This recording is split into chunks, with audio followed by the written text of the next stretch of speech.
اعتکاف کی حالت میں اگر کسی کو احتلام ہو جائے تو کیا کرنا چاہیے؟ چنانچہ اگر معتکف کو احتلام ہو گیا، بدخوابی ہو گئی، تو احتلام کی صورت میں احتلام پیش آ جائے تو اس سے اعتکاف فاسد نہیں ہوتا ہے۔ جو لوگوں کے ذہن و دماغ میں ہے کہ احتلام ہو گیا تو اب روزہ فاسد ہو گیا، اعتکاف خراب ہو گیا، ایسا نہیں ہے۔ احتلام ہونے سے نہ روزہ ٹوٹتا ہے نہ ہی اعتکاف ٹوٹتا ہے، لیکن اس کے اندر بہتر یہ ہے کہ اسے،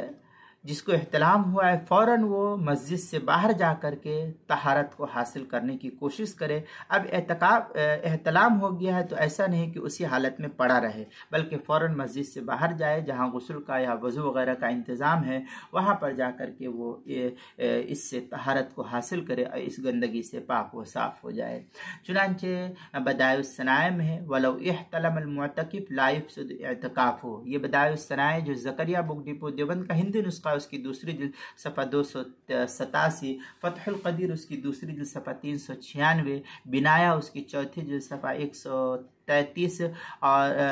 فتاوی ہند میں ہے ثم ان امکنہ الاغتسال فی المسجد من غیر ان یتلوث المسجد اس فلا باس به، اس طریقے کی عبارت جو ہے فتاوی ہندیہ کی پہلی جلد صفحہ 213 اور کتاب المسائل اس کی دوسری جلد صفحہ 188 پر نقل کی گئی ہے، وہاں دیکھ سکتے ہیں۔